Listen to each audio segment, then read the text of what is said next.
Well, good morning, everybody, and happy Pozzoli Day. I got the Three Musketeers sitting right here in front of me, and I have turkeys in the backyard. Yeah, George. Yeah, these guys haven't seen those guys yet. Yeah, but they're going to spot them in a second here. Yeah, they're feeding down below. Down in there, they're the jakes, the male turkeys. Yeah. Anyway, I'm trying to be quiet. There's one of the little toms there. Jenny hasn't seen them yet. The duckies are in the pond. It's absolutely a beautiful day. Yeah, I'm just waiting to see if the musketeers see the invaders down there. We're waiting for Eva to get home. She's had a long, busy day. Happy Pozzoli Day, everybody. Yeah, I'll back out of this. I was up late last night taking pictures of the Aurora Borealis.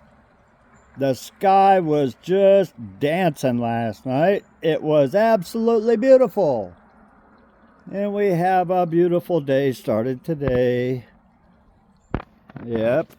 Anyway, we were real happy. I came home at 1 o'clock last night and had gotten a message from Deborah, Remy Boy's mommy. She survived the storm, but she's got to have her roof inspected because she had lots of water coming from somewhere. It was dripping on her dining room table, and I said, you need to get that fixed really quick. Yeah, George.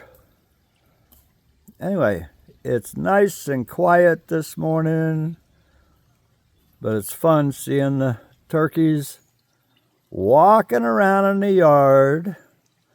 I made the aquarium for Jaws, Little Jaws. I think that's a cute name. Turtles grow really, really slow. That I have a great big aquarium, a little bitty turtle in it. Yep. And I'm going to plant some things in there. I'll put some duckweed in for them. Yeah. Anyway, the turkeys are still walking up here. Yup. Here comes the quackers.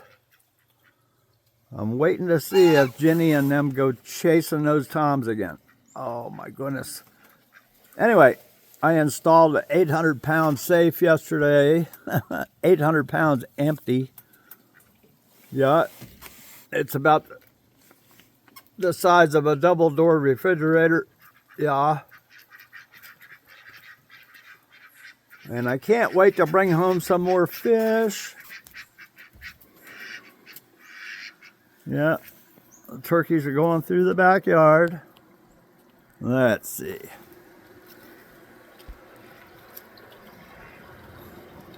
There they go. Right down along the creek. George, what do you say, buddy? George is standing behind me. Turkeys are very, very shy, and they have really, really good eyesight. Yeah. George, what do you say, buddy? Huh? You want to say good morning to everybody? Happy Pozzoli Day. Yeah, anyway, we're very, very happy to hear that a lot of our people, even though they've got some damage, they're okay. Yeah, thank you for checking in with me. Even Doris out in Freeland, Washington says, I'm okay. I'm like, yeah, we know you're okay there, Doris. Yes, George. We got a happy family here, and I'm going to keep it that way. Yeah. Oh, my goodness. Yep. I'm going to try to keep this a happy video. Yeah. Oh, my goodness. Oh. Don't know whether I should mention anything at all about email I received this morning from somebody that is convinced that the government can steer hurricanes.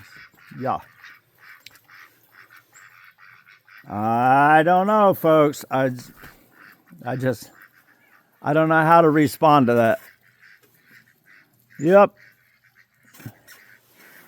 It's a conspiracy. Yeah. I got blue skies, George. Okay, now, I forgot to mention yesterday, Callie Gling had asked a question the other day, was making a comment about why the weathermen scare the heck out of people and then nothing happens. Well, that brought up another thought, and I ended up missing the whole point. Okay. Weathermen it's not an exact science, but they're getting better at it all the time. The Spanish galleons would love to have had the technology that we have for figuring out hurricanes and figuring out where they're forming and where they're going and all that stuff. And they could tell this thing was headed towards Tampa. A week before it arrived, they knew it was headed towards Tampa because they see the highs and the lows in other parts of the country. And sure enough, it only missed Tampa by about 70 miles. Had that thing been any further north, Tampa would have been 10 feet underwater. As it was, the wind still destroyed the stadium and knocked down cranes and tore up roofs and did lots of damage.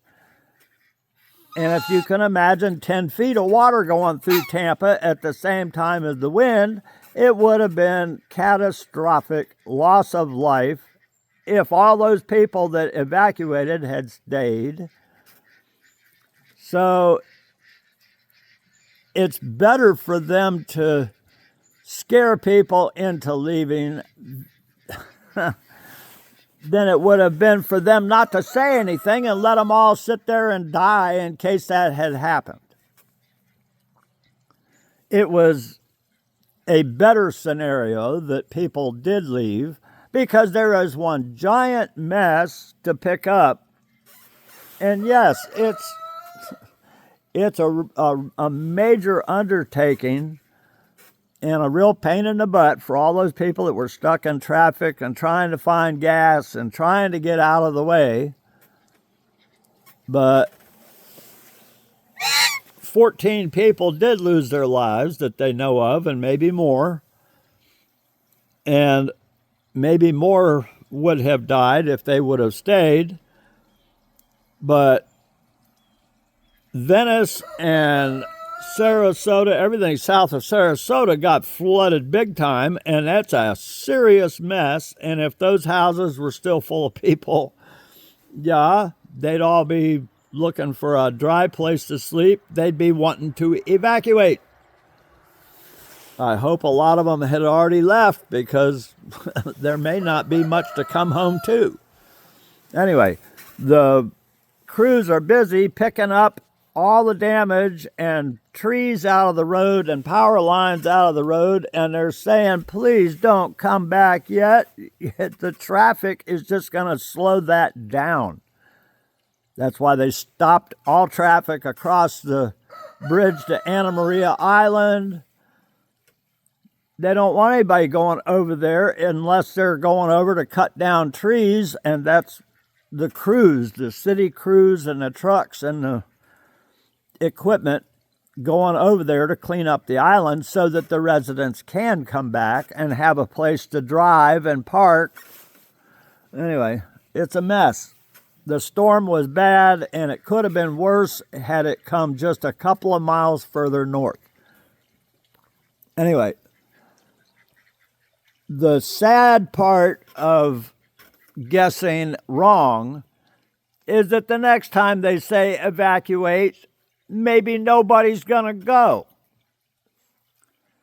And if nobody goes, and then it gets exactly where they said it was going to hit, and Tampa's got 10 or 12 feet of water going through it, and nobody left,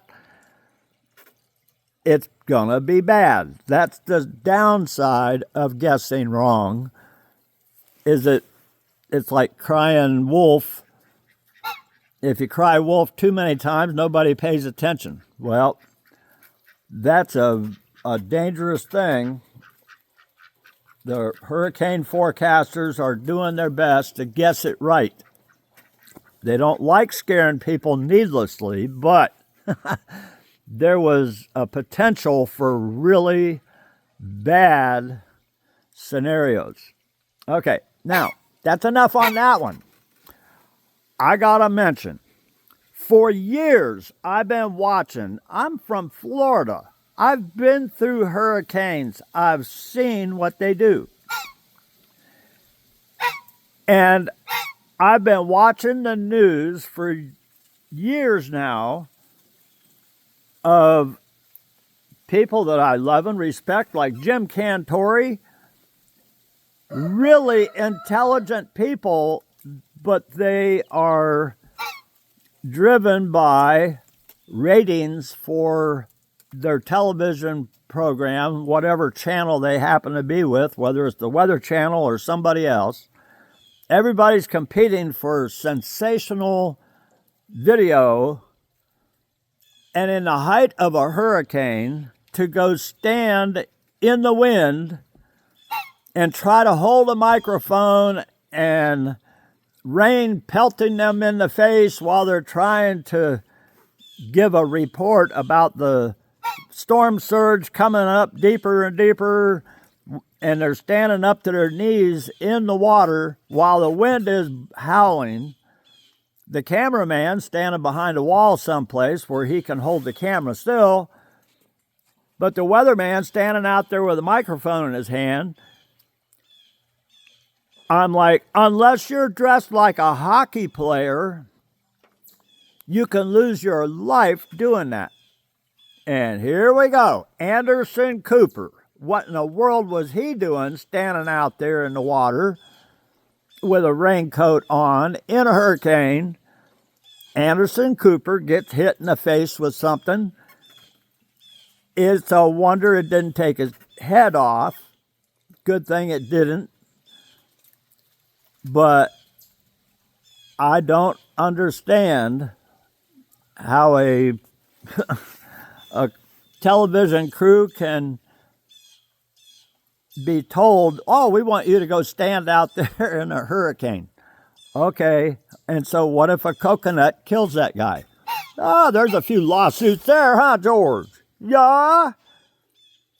Anyway, I was serious the other day when I said don't stand in front of a piece of glass with the wind blowing against it looking at a storm, because bad things can happen. Yeah. Anyway, Anderson Cooper probably will say, no, I would prefer to stand here. I'll hold the camera. You go stand in the wind. Yeah, that'll fix them.